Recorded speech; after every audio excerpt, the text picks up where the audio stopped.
दोस्तों, क्या आपको पता है हमारे शरीर में मौजूद दोनों गुर्दों का आकार हमारे आँख या कानों की तरह एक समान नहीं होता, बल्कि हमारा बायां गुर्दा दाएं गुर्दे के मुकाबले थोड़ा छोटा होता है। और यह छोटा इसलिए होता है क्योंकि इसकी थोड़ी जगह दिल ले लेता है। दोस्तों, क्या आपको पता है इंसानी शरीर बहुत से तत्वों से मिलकर बना हुआ है, जिनमें से एक तत्व सोना है।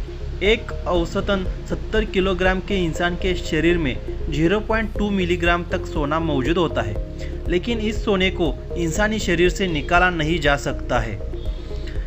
गोल्ड खदानों के अलावा और भी कई जगहों पर मिलता है सोना, जैसे कि इंसान के भीतर। हमारे शरीर में करीब 0.2 मिलीग्राम सोना होता है। इसकी ज़्यादातर मात्रा खून में घुली होती है। यह इतनी कम मात्रा है कि एक तोले यानी 10 ग्राम सोने का आभूषण बनाने के लिए 50,000 लोगों के शरीर से सोना निकालना पड़ेगा। वैसे सोने का सबसे बड़ा भंडार समुद्र में है। वहाँ 10 अरब टन सोना छुपा हुआ है, लेकिन उसे निकालना बहुत खर्चीला है, इसलिए इस प्रोजेक्ट पर काम नहीं किया जाता। डगलास फिर और हनीस्कल जैसे कुछ पौधे ज़मीन से सोना खींच सकते हैं, लेकिन इन पौधों को लगाने और देखभाल करने में जितना खर्च पड़ता है, उसकी तुलना में प्राप्त होने वाले सोने की कीमत कम ही होती है। दोस्तों, अगर आप भी बालों के झड़ने से परेशान हैं तो आपको बता दें कि एक स्वस्थ इंसान के हर दिन औसतन 50 से 100 बाल झड़ते हैं, जो कि बिल्कुल आम बात है। लेकिन अगर आपके बाल इससे ज़्यादा झड़ते हैं तो ये ज़रूर चिंता का विषय है।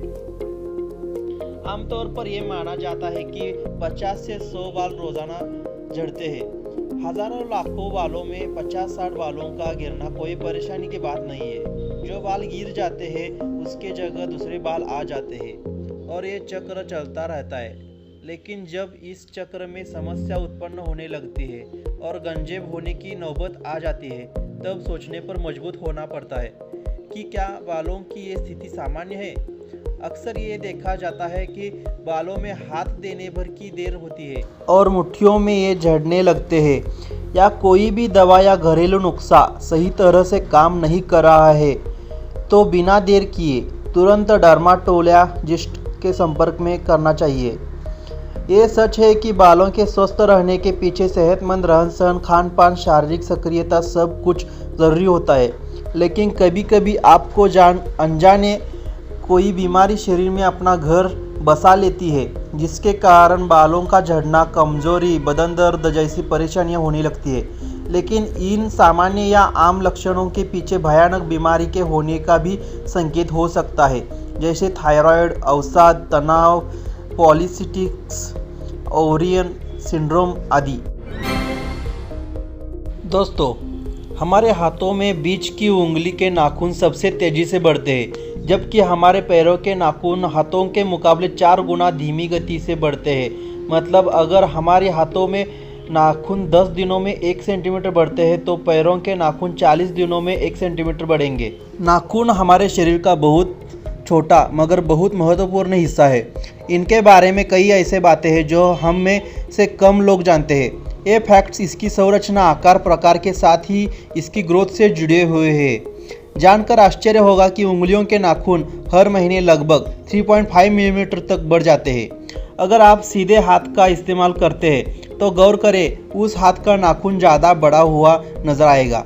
ऐसा इसलिए क्योंकि जिस हाथ का इस्तेमाल ज़्यादा होता है उसके नाखून तेजी से बढ़ते हैं। नाखून उन्हीं तत्वों से बने होते हैं जिनसे बाल बनते हैं। इस तत्व का नाम केराटिन है। केराटिन इस प्रकार का प्रोटीन होता है, इसलिए बाल या नाखून काटते समय दर्द नहीं होता।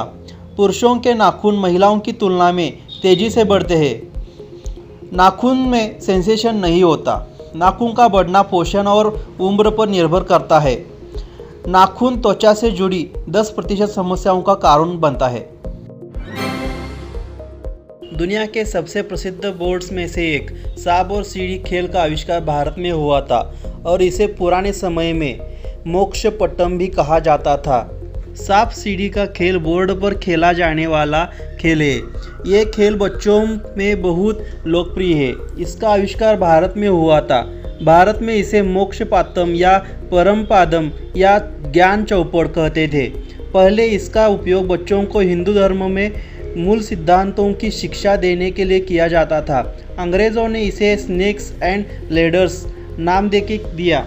ऐसा विश्वास किया जाता है कि इसका आविष्कार 13वीं शताब्दी में संत ज्ञानेश्वर ने किया था। महंत भारतदास दर्शनदास गिर के जंगलों में मौजूद शिवजी के मंदिर के पुजारी थे। बनेज गांव के इकलौते निवासी थे। घने जंगलों में रहने के कारण उन्हें वोट देने के लिए 60 किलोमीटर तक पैदल चलकर आना पड़ता था। लेकिन 2004 में ईसीआई द्वारा उनके अकेले के लिए ही गिर के जंगल में इलेक्शन बूथ बनवाया गया, जहां वे 22 सालों तक वोट देते रहे थे। 1936 के बर्लिन ओलंपिक में हॉकी में जर्मनी को 8-1 से हराने के बाद हॉकी के जादूगर कहे जाने वाले मेजर ध्यानचंद जी को हिटलर ने जर्मनी की नागरिकता, मिलिट्री में ऊंचा पद और जर्मनी की टीम से हॉकी खेलने का प्रस्ताव दिया था, लेकिन मेजर ध्यानचंद जी ने इस प्रस्ताव को ठुकरा दिया था। ओलंपिक में कुछ खिलाड़ी ऐसे हुए हैं जिन्होंने इस इतिहास के भीतर अपनी खास कहानी लिखी है। 3 ओलंपिक के 12 मैचों में 33 गोल करने वाले हॉकी के उस जादूगर ने अपनी टीम के साथ 15 अगस्त 1947 से 11 साल पहले ही भारत के इतिहास में इस तारीख को स्वर्णिम अक्षरों में लिख दिया था। ओलंपिक में उनकी इस कामयाबी को हिटलर की बड़ी हार बताया जाता है। भारतीय खाने को भारत में ही नहीं बल्कि पूरी दुनिया में पसंद किया जाता है। यही कारण है कि लंदन में दिल्ली और मुंबई जैसे शहरों के मुकाबले ज़्यादातर भारतीय रेस्टोरेंट मौजूद है। भारत के अंडमान में नॉर्थ सेंटिनल आइलैंड नाम का द्वीप मौजूद है, जो दुनिया के सबसे रहस्यमयी जगहों में से एक है। इस द्वीप पर कुछ ऐसी जनजातियां रहती है जो बाहरी दुनिया के लोगों को यहाँ घुसने पर जानलेवा हमला करते हैं, और यहाँ घुसने के प्रयास में कुछ लोग जान भी गंवा चुके हैं। इसलिए भारत सरकार ने इस स्थान पर जाने पर प्रतिबंध लगा दिया है।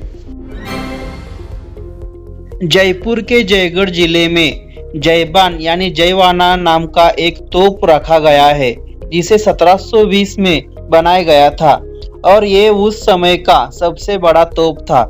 जयबान को कभी किसी युद्ध में इस्तेमाल नहीं किया गया और इसे सिर्फ एक ही बार टेस्टिंग के लिए चलाया गया था, और इसका गोला 35 किलोमीटर दूर चस्का नाम के जगह पर गिरा था और वहां एक तालाब बन गया था, और ये तालाब आज भी मौजूद है। दोस्तों, ऐसे वीडियो और देखने के लिए चैनल को सब्सक्राइब करो, बेल आइकॉन को प्रेस करो, लाइक करो और शेयर करो।